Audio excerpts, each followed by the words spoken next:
Hey, Mike, it's good to meet you. I've heard stories. We've met several times. It, that's right.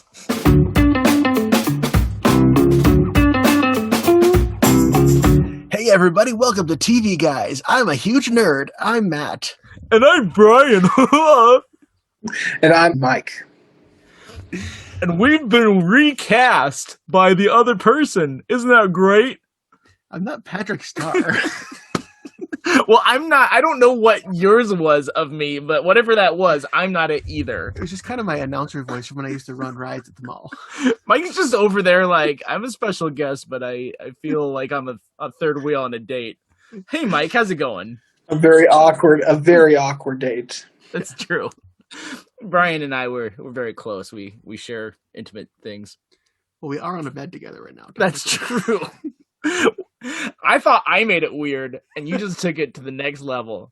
Thanks so much, Brian. Yeah. So we have another guest. Last week you guys heard Matt's friend Andrew. This week we brought in my friend Mike. Mike, tell us about yourself. Well, I have known Brian for about 10 years. We met because he videoed my wedding. I don't think videoed is a word, but I'm going to use it nonetheless. Consensually? Sorry? Consensually? The wedding day was Yes. consensual. Yes. Okay. I'm Yes, glad the wedding that. ceremony. He videotaped the wedding ceremony. Yeah, I know, but did he videotape it with your consent? Was what I was going for because I've Yeah, seen. he was paid for his services. Okay, because he likes to videotape things. Why is this so? Why is this the way that this episode's already going? I blame Mike. Exactly. I have nothing to do with this. Of course. We were just fine. All right, Mike. What are a couple shows that you watch that are in your top that like you can watch forever and ever? So some of my favorites, I'm going to be talking about a couple of them tonight, so not going to spoil that. Right now, I just finished Last Man on Earth, which was really interesting considering everything that's gone on for the last year. I've been watching Life in Pieces, which is pretty funny, to be honest. And I'm a big Star Trek fan. And a lot of those classic comedies, I'm a pretty picky TV watcher. But when I like something, I watch it multiple times. Right, and actually, you know what, Mike? People think I'm a nerd because I've talked about my spreadsheet rankings, which I am. But you got to tell Matt the stuff that you had texted me. What are you guys doing with your TV show brackets? So my wife and I went through and found comedies that we had never seen more than an episode or two of. It had to be a 20 to 30-minute sitcom show. We put them all into a double elimination. I believe it was a 36-sided bracket or 36-place bracket. And we watched an episode of each head-to-head, and then we discussed it between ourselves, and we moved a show further along in the tournament to find a new show that we wanted to watch. So we had to watch 36 episodes just to get through one round of the bracket, double eliminations. So we had to do a lot of TV to get to a eventual champion. What was the worst of those 36? There were several of them that we turned off because we just, it was just too bad, in the first couple minutes. Turned off Friends with Benefits was one of them. I remember that we turned off really early on. Another one, it was just so weird, and I can't think of the name of it, but it was a show that was just on with Will Arnett. Yeah, really strange show. I'm blanking on the name right now, but we got through 5 minutes and it's like, what is this we're watching? It's just so horribly awkward. All right, and then final question for you before we jump into our actual what we're talking about today. What is your top Star Trek TV show? If you're going to ask me which one's the best, I have to say The Next Generation. Personal favorite is Deep Space Nine, though. Deep Space Nine, love it or hate it. That was one that I didn't get into. I got into all the other ones. I haven't watched Discovery or Picard. I haven't seen those because I'm not going to spend a bunch of money on a new streaming service. But Discovery is hit or miss, but Picard is a must watch. Okay, I'll have to watch it with someone else's login credentials or something like that. I'm not buying CBS All Access. You're not going to make me CBS. It doesn't exist anymore. It's Paramount Plus now. Oh, well then maybe I'm not even gonna do that. I've got 5 streaming. I can't do another one. Mike, stop making me try and buy new things. All right. So we are going to talk today, as our intro suggested and as the title suggested, we're going to talk about recasts on TV shows. What shows had good recasts? What shows had bad recasts? And we're gonna jump into it. So, Mike, because you're our guest and we like to put our guests on the spot, you are free to go first. You can either pick whether you want to talk about one that was good or one that was bad. So I'm going to start with the reason that I gave you guys this challenge. And I know that we said recast so far. I kind of couched it in either they recast the character or they recast the actor portraying the character. Because you do have shows where they write off the character and they decide that rather than bring in a new actor to play that exact same character, they're going to bring in a new version of an existing character. You following me? Yeah. Sure, give us an example. So an example, a really, really bad example, is that they tried for a while, essentially, that Robert California was the new Steve Carell. Oh, okay. Robert California was the new Michael Scott. He's the new boss. He's weird. But obviously that was not a great example because they changed a lot of the character. Yeah. So I decided not to go with things where they changed a lot of the character, things where it's an incredibly similar character and they just tweaked it a little bit. Sure. So my first example I'm going to go with, one of my all-time favorite TV shows, is MASH. Nice. 3 massive times where they recast a role, essentially. Now, you take the first colonel that was the head of the 4077 MASH, Henry Blake. You went to Colonel Potter, very, very different characters. Yeah. So I wasn't going to count that, but in my mind, massive upgrade. Agreed. Have Frank Burns, who is supposed to play the foil to our hero, Hawkeye. And you changed him out for Winchester. Again, massive upgrade, but very different characters. Mm-hmm. There is nothing redeemable about Frank Burns, whereas Winchester is a great adversary for Hawkeye, but he is a likable guy at the end of the day. But you have Trapper and BJ Honeycutt, which are virtually the exact same character, with one major difference, in my opinion, is that Trapper is not a respectable human being. Trapper lacks a lot of ethics, and BJ had a sense of honor to him. And so you have this sidekick character that's his goal. His goal is to be silly. His goal is to be the sidekick. He is the competent doctor that is surrounded by all this buffoonery and is going to cut it up with your main character.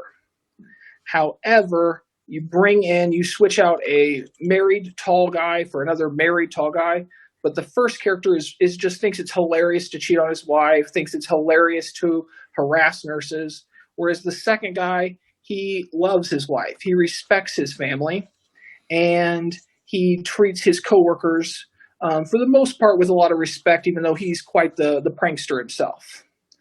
And so that's kind of where I came up with this challenge is that even though it wasn't just, you didn't sub the actor out for that role, it was such an upgrade to that TV show to change the character and change the name, but essentially have the exact same character just with a new name and with a more respectable sense about it. Yeah, I liked all 3 of those upgrades. I would agree with you that all 3 of those were upgrades. I mean, BJ Honeycutt had an awesome mustache too. So I like absolutely. Anytime you have a lovely mustache like that, it definitely is an upgrade.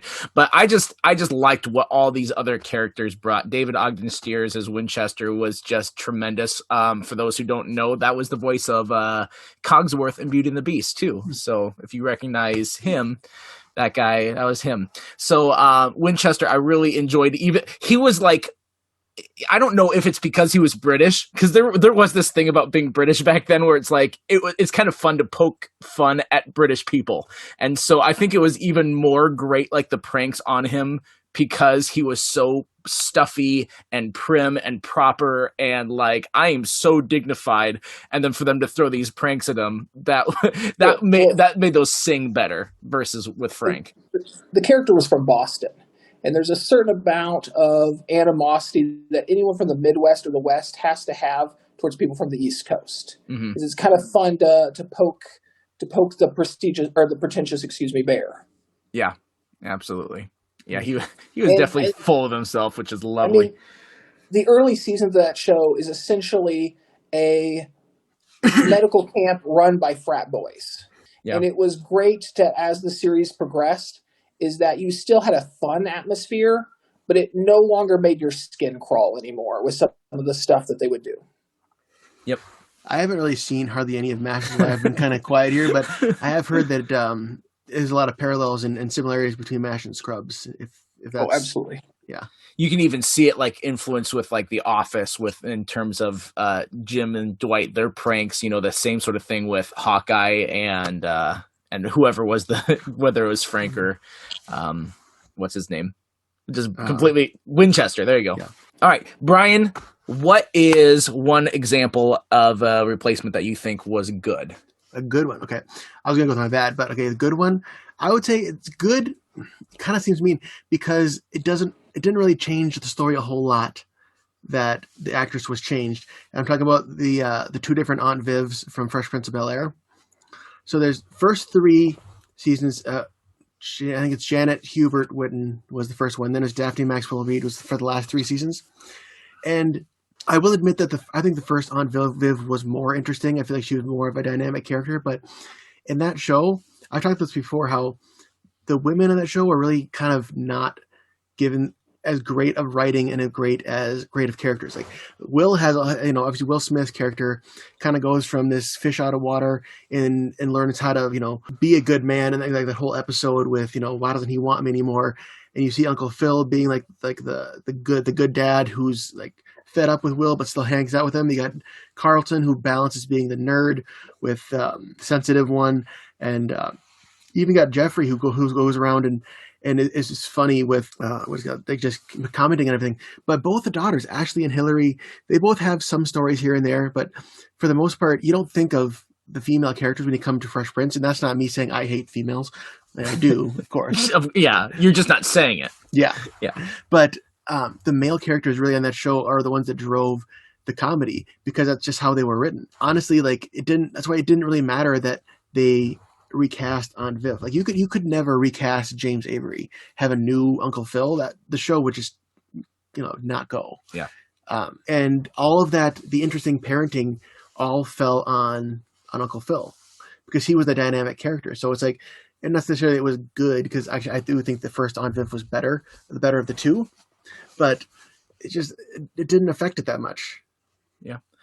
I think something that leaves a bad taste in people's mouths might be the way that it happened, with the strife between Will Smith and the actress who played the first Aunt Vivian, and they kind of go into that even on the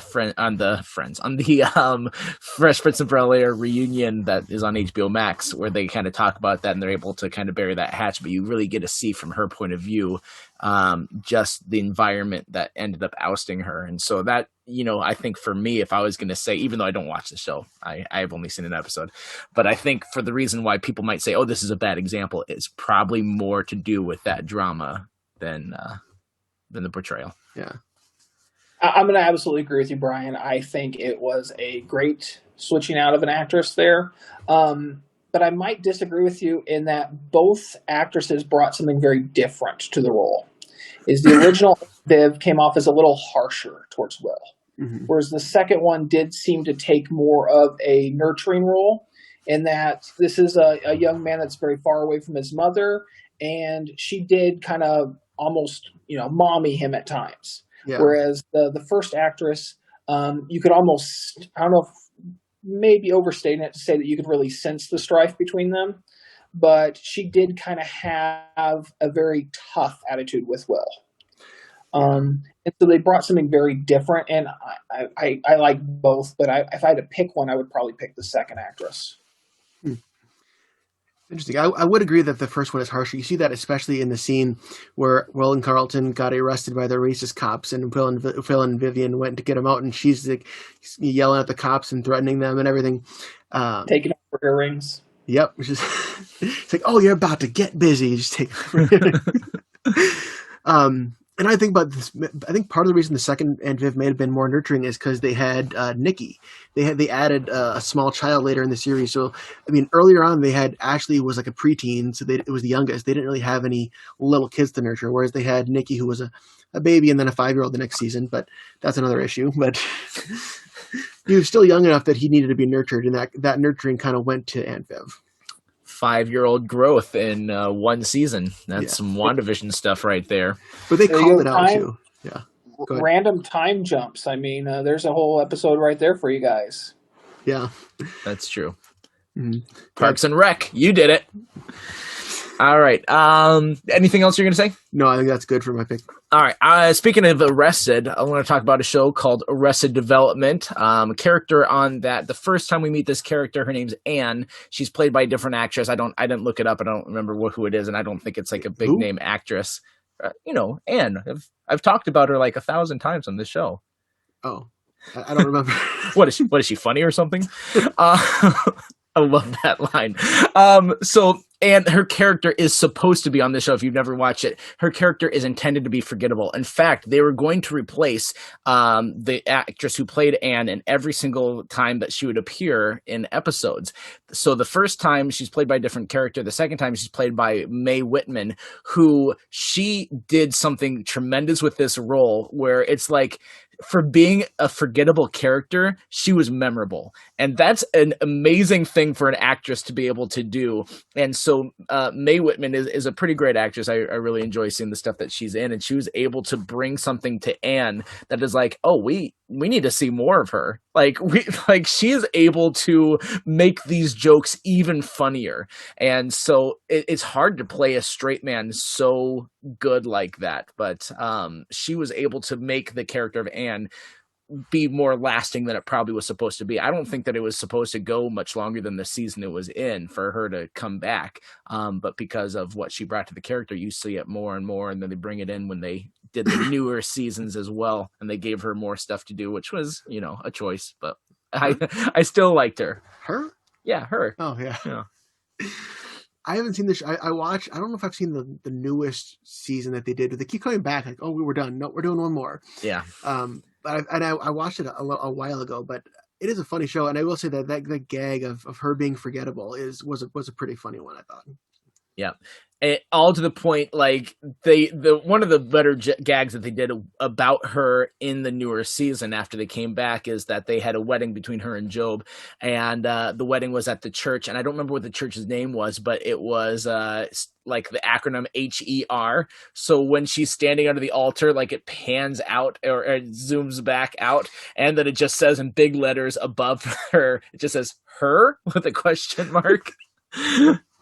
That's a really funny show, but it's one of those shows that just has one thing that I cannot get past. I just get hung up on this thing, is the incest little running gag. I know a lot of people think it's funny. I just, every time it makes my skin crawl.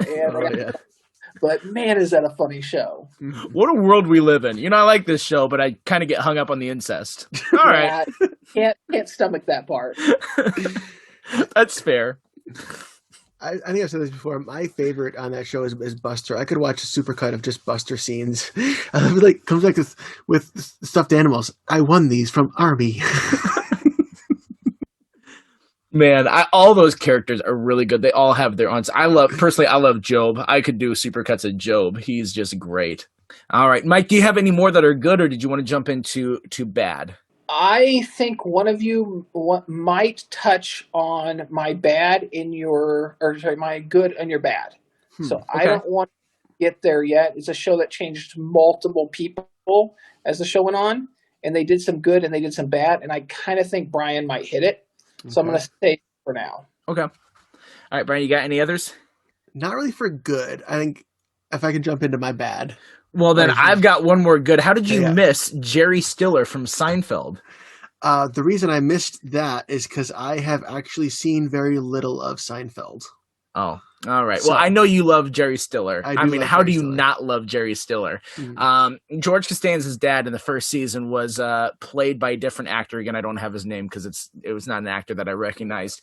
But Jerry Stiller, when they replaced him, Jerry did such a good job. Of course he did, but he did such a good job that they actually went back and filmed the episodes that the other actor was in for syndication. They refilmed the parts and replaced George's dad with Jerry Stiller after the fact because of how like iconic he ended up being. To me, I would like he's probably the second best character on Seinfeld in my opinion. I like Kramer and then him.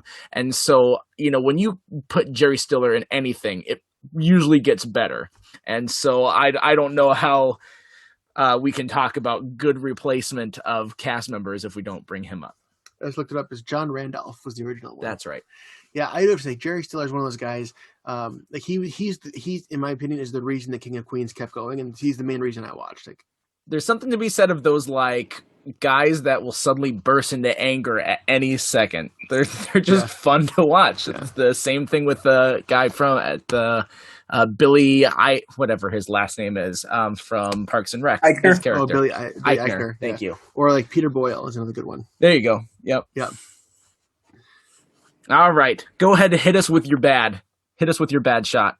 So my bad one is again a time that they switched out the character and the actress at the same time, but they basically put in a worse version of the existing character, and it was so bad. In fact, it only lasted for one season, and then they brought the original actress back.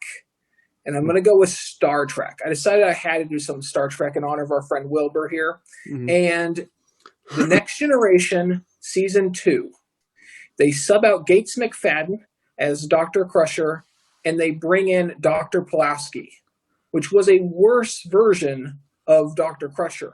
They just made the character, instead of being the ship's mother, they had a ship's grandmother and made her crankier. And she didn't mix with the cast at all. Her storylines just always seem so disjointed. And it's like they wanted a female version of Bones from the original series. And it was so bad, in fact, that I don't know if he got fired or just left the show, but the head writer, when he left after season 2, they brought Gates McFadden and Dr. Crusher back. But everything about the switch didn't make a lick of sense, because her son, Wesley Crusher, on the show, annoying character to begin with, but he stayed on the entire time. So how does it make any sense at all that her teenage son is going to stay on this spaceship while his mother has left to go back to Earth? Yeah. Just everything about the switch, Dr. Pulaski, just not a likable character at all. And it was just a disaster. As you see her episodes, and there's still some good ones in there. And the show did get better after that season in general. But it was just such an awkward switch out. It made no sense in any way, shape, or form. Yeah, I mean, I didn't hate her only because I was just coming fresh off of who is that crew member in season 1 who died, who was pretty much replaced by Worf and Tasha Yar. Tasha, yeah, her. I was like, okay, I don't want any more of her. Can we just get rid of her? And so they did, and then I was like, thank goodness, and they replaced Gates McFadden. I'm like, well, whatever. At least it's not Tasha Yar. But I do agree that Gates McFadden is the better doctor for sure. And also, Wesley, as you're right, is an annoying character, but he's at his most interesting in his relationship with Beverly. And so being able to work off of that mother-daughter, sometimes mother-son relationship created better drama than just kind of Wesley's, like, I'm so smart, but I'm a teen. And at times they left in, they set up very early in the show that there was going to be this romantic tension between Captain Picard and Dr. Crusher. Yeah. And they left some of that in when they brought in Dr. Pulaski. But they didn't have the back history that Crusher and Picard had. They also had a substantial age gap, it seemed to me. Mm-hmm. So it always came off as really awkward that they were trying to shove this romance in a place that it did not fit at all. Yep. I'll take this moment, though, before we move on. I'm going to say the best doctor on Star Trek is Robert Picardo. Fight me. It's my favorite. it's the most interesting character. I'll give you that. Yeah, I loved him. I loved his I loved his sense of humor. I loved the characterization of it being a hologram. They made a hologram interesting. I don't know how you do that. Yep. Wouldn't you agree, Brian? I was gonna say, well, I can't really speak to Star Trek, but I can tell you about when Luke Skywalker met Miss Piggy on the set of the Swine Trek. Of course you can, because of course you can. All right, Brian. What's a bad replacement? Real quick, Okay. though. Brian, did you know what Gates McFadden had started her career as before she was hired as Dr. Crusher? I've heard the name. I think they may have referenced it on The Big Bang Theory, but I forgot. She had started her career as a choreographer for the Jim Henson Corporation. Huh. She did some of the choreography for Muppets Take Manhattan. I combined the words there. It's much better than when the Mutton took Manhattan. That was rancid. Mike, I'm going to give you an award, a very rare award. You gave me a bit of Muppet knowledge that I didn't already know, something that Matt has never been able to do. Nope. I'm like, hey, you know this? And he's like, yeah, I know that. Here's like 3 other facts. I'm like, okay, fine, be that way. I thought there was about a 50-50 chance that Brian knew that already. But I was going to play it off as confidently that he didn't know it, and I got rewarded. You did. You get a gold star for the episode. Good job. Yeah, it's at the store. You just have to go there and buy it. Yeah. So my bad replacement is one where I almost would have rather them just cut this character out. Pull a Judy Winslow, if you will. So Judy Winslow is the little sister on Family Matters. Oh, yes. She basically, the first few seasons, I think like maybe 4 or 5 seasons, there's a little sister on Family Matters. And then they just realize, you know what? We don't really have anything interesting for her to do. And for the rest of the series, they just have 2 kids now. They don't ever mention her. She just doesn't exist. This show didn't do that, but I kind of wish they did, which is Boy Meets World. Because that show already, there's so many continuity errors and stuff they do. But there's a little sister. So Corey has a little sister, Morgan. In the first 2 seasons, she's played by this little actress, Lily Nixay, who was a terrible actress. She basically just shouted all of her lines and was just like an annoying little kid. And she didn't really have any major storylines. I mean, maybe here and there. I think there was one where Corey was supposed to babysit and they thought she got lost or something like that. But all in all, they didn't really need it. They would storylines about Corey and Eric and Sean, all them. Like she was just extra. So then they got rid of the actress going into the 3rd season, and for a while I thought they were going to do that because they never referenced Morgan. Morgan wasn't listed in the credits anymore, and I was like, okay, they did that. There's just Corey and Eric now. But then, like halfway through the season, some different girl comes down and makes some reference about her being in timeout in her room for a really long time, and all of a sudden it's like, this is Morgan, and it's Lindsay Ridgway, and she stays on for the whole rest of the series. And I will say the second Morgan is a better actress, I think, but they went through the process of recasting her, and then they still didn't give her any interesting storylines. I think the second Morgan is in the show even less than the first Morgan, because at the beginning of the show they had a lot more of the Matthews house at home, whereas when they get into later high school and college, it's the house is always around. They always go back there, but not nearly as much. And it's why do you bring back a second Morgan and do nothing with her? And then they're like, hey, and then your parents are also going to have another baby again at the end of the series. And so, look, you got a baby. That's great. So, Mike, did you ever watch Boy Meets World? Not a ton of it. It's not my favorite show. I kind of miss that a little bit. Okay. The time I saw it, it had a heavy level of camp. Yeah, that comes and goes. There are some really serious, really well written episodes, and then there's other episodes that's like, really, Jack and Eric are dressing up like women to avoid a mobster. I vaguely remember that. It's like bringing the deja vu in the back of my head. And they have the audacity to bring in both the actresses who played Morgan in Girl Meets World. In the very last finale, they have this big group shot with like all the different characters from Boy Meets World who they've brought in as guest appearances, and all of a sudden they include both Morgans, and then like they don't ever explain why there's 2 Morgans. They both get to have a little line. They make a joke about like. They make a joke to the little kid in Girl Meets World, you'll always be around. And the second one's like, well, maybe. And it's just, they bring these 2 actresses back for like 20 years later for a little joke. Like, I don't know. It just didn't fit. I was never a big Morgan fan. It happens. Mhm. Hey, my bad pick is going way back, way before even MASH. It is when people think of recasting, they think of this, possibly. This is like the most historic, to me, recasting in the history of television. That was Darren on Bewitched. So on Bewitched, Darren was played by Dick York for about 4 or 5 seasons, something like that. Apparently, he had some sort of physical problem that was going on, something like with his back, where it was impeding their progress on their show. And so, because they weren't able to get, they were fearing that they wouldn't be able to get the episodes out as fast as they wanted to. They replaced him. Dick York got replaced with Dick Sargent.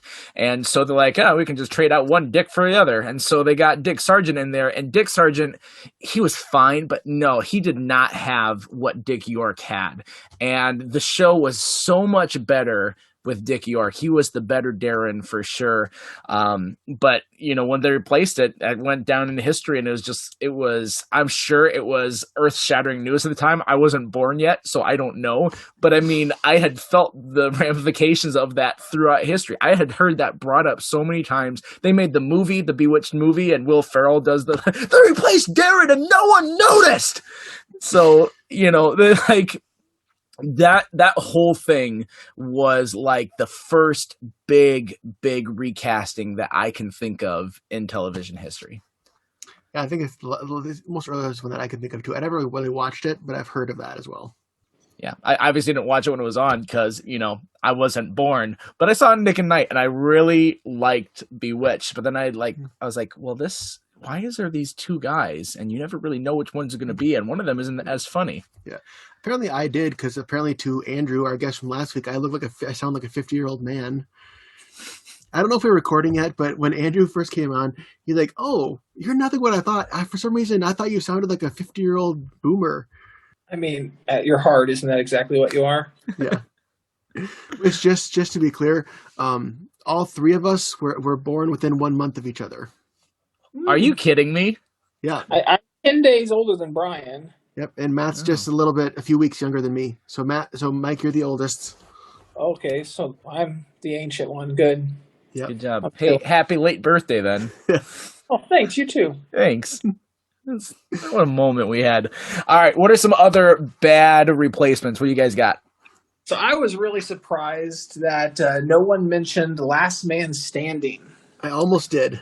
Is that after the first season, Last Man Standing switched out the oldest daughter. Yep. And I thought that was a good switch out. Yeah, me because too. the oldest daughter, the original actress, looked substantially younger than the middle daughter. Mm-hmm. And they also both short, dark hair. They looked very similar. They looked like sisters, which is great for reality, not great for TV. When you're seeing the back of someone's head sometimes, is that it was easy to get them confused, especially when you're trying to get into the show. Yeah. They switched out for an actress that looked a little older and also looked like it was just a much better casting. She looked like a character that would be struggling with becoming a professional, struggling with becoming a mom, struggling with having a deadbeat boyfriend.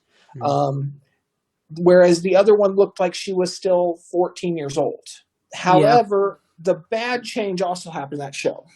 The middle daughter, Mandy, was the character. Yep. She had embodied that role. Yeah.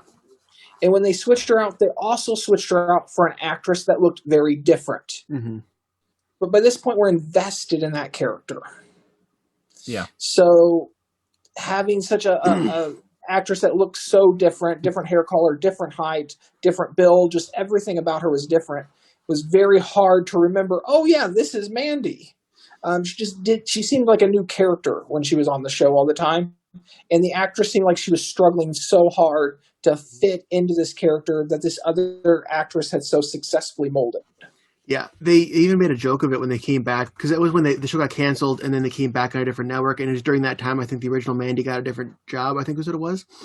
They say, I think it was her husband or her boyfriend, I forget if they were married at the time, Kyle, was like, "Oh, something's different about you. Oh yeah, you're taller, I'm blonde now." Yeah, I actually had I had one more that I was going to talk about, and it was this. And so my disagreement was, I understand your points you made about switching Kristen Baxter, switching the character. I liked Alexandra's portrayal, like in that first season, because she didn't really seem like she had her life together, and that was kind of the point of her character early on. And I think like the her look just had a little bit more of like the disheveled, like I'm a single parent, because it wasn't with Kyle at the time, or was it Kyle? Well, whoever it was, Ryan was hers. Okay, Yeah. She wasn't with Ryan at Who the also time. got recast, by the way. He did too Yep. at the same time. She wasn't with Ryan, like for sure, and so it was like as a single parent trying to hold down this job, feeling like what's going on with my life. I really caught that from her. Whereas Amanda Fuller, she's a little bit more of like a in your face, which works for where they decided to go with the character, because they really doubled down on like the progressive liberal culture of that character. They really brought that out more when they recast her and they had Ryan in there together. So they had a little bit of that in the first season, but they really are like, you know what, let's go ahead and just give her that character this, and let's make that even bigger.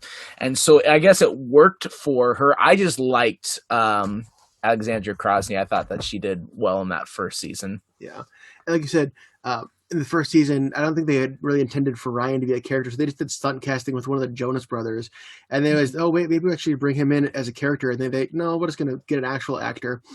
Even the weird thing though is like the whole thing with Kristen was that she got pregnant as a high schooler, and so in the first season, Boyd, her son, was a baby, and then all of a sudden it's like, no, we're gonna age him up. He's like 5 or 6 or something like that, and then he was on there for a while. And then you know what, we're gonna age him up again. Now he's like, I don't know, 10 or 11 or something like that, and then they just drop him completely. I think the last season they mentioned him, but he's not on screen at all. He's not even in the finale. They don't bring any version of Boyd into the finale. They're just like, you know what?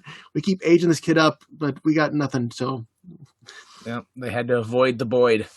I also think it's funny though. You know, in that show, there's 3 daughters. The first daughter they replaced. The second daughter they replaced. The third daughter also left the show, but never got replaced. She kept coming back in like guest appearances here and there, and instead they had them have a foreign exchange student to kind of fill the role of like another daughter per se. I think it's funny. Like, I'm not sure, wonder what was so special about Eve. I mean, I think she's one of the best characters. That they like, no, even if she leaves, we're not going to replace her. We'll replace the other 2, but not Eve. Yeah, I mean, I know that that the actress went on to do like other things. She was in Booksmart, which was a pretty big movie for it being an indie film, and she's gotten a lot more. I think she was the most successful of those daughters after the show. She was in Bad Teacher with Cameron Diaz too. She was in something else again recently. So yeah, she's had a bit more of a movie career than the other ones had. But yeah, I I had it on my list, so take that. Great minds. Yeah, look at that. Anything else? Any other recasts you guys want to talk about? All right. Hey, we forgot. I was going to ask you, Mike, but we had some technical difficulties beforehand. Since we let Andrew have the trivia question last week, I don't know if you have one floating in your mind about anything we talked about, because we forgot to hit on this beforehand. But do you have a trivia question? Oh man, I should have saved that Muppets one, but yeah, we've talked about like these shows are like, oh, by the way, this happened, and like the David Ogden Steers as Cogworth. Steers, it's not Steers. Yeah, you know, could have been one. Well, anyway, while you're thinking about it, last week's trivia from Andrew was we talked about crime shows, and we talked about the show Criminal Minds, and he asked how many seasons did Criminal Minds go on? Brian? It went on for 15 seasons. I've seen most of the episodes, not every single episode, but yeah, it was on for 15 seasons, and I believe technically the only cast member who was a regular during the entire 15 seasons was Matthew Gray Gubler, who played Dr. Spencer Reed. There it is. See? He knows. Yep. And then, Mike, if you don't have a trivia question, I have one that I could think of, but if you want to go I ahead. can't think of one off the top of my head. No problem. All right, so for another trivia question we have here, we just talked about Last Man Standing, and you know, Matt, you've talked about Tim Allen is like the king of making in jokes about his previous shows, to the point where there is a number of actors from Home Improvement his successful show from the '90s, who made guest appearances in different forms in Last Man Standing. So, question is, how many Home Improvement cast members appeared on Last Man Standing in guest roles? I can think of a couple. I was about to say a number. Hey, let me answer the trivia question. I can think of a couple of them. Yeah. So speaking of, we've talked about David Ogden Stiers a lot, and we've talked about Tim Allen now. Those two did a movie together. Do you guys remember that? No. What was that? What movie? It's Jungle to Jungle. Oh, I remember that movie. I forgot that David Ogden Stiers was. I saw it once, and I saw it in theaters. So that was 25 years ago, pretty much. Wow. I think it was 97 was when the movie came out. That's an impressive pull if you just know that year off the top of your head. I am shockingly good at knowing years of movies. 1997. Holy crap. Round of applause. Man, it's a weird talent. Some people have superpowers. That's mine, guys. All right. Well, Matt, you want to tell us we're going to have a third guest on the road next week? We get a good buddy, Paul Risdall, Brian's brother-in-law, and my brother from another mother-in-law. So he is one of our avid listeners. We love hearing from Paul. He texts us all the time when he sees the shows. So we figured, you know what? It's about time we put him on here. So we're going to talk about Cobra Kai. And I don't know exactly what the topic will be with Cobra Kai, but we're going to talk about the show. So we'll have a topic with that. Which I shall say, Paul did text us earlier today that it was today. He correctly answered last week's trivia question, or the week before trivia question. Yes, the one from 2 weeks. Yep. Yes, because last week's episode, as we're recording, has not yet been aired. So it would be weird if you knew that. Correct. The How I Met Your Mother for Cobra Kai, that one. So there's your lead into Cobra Kai Look at conversation. That. Cobra Kai conversation. Cool. That's all the alliteration I can think of. All right. Well, hey, Mike, thank you so much for being on here. We appreciate it. Even though we had some technical difficulties, we worked through it as a family. Yep. You know, and it'll be nice to someday be able to meet you in person. Again. Yeah. All right. But hey, until next time, I'm Matt. I'm Brian. And I'm Mike. And I'm reminding you to stay tuned and keep watching.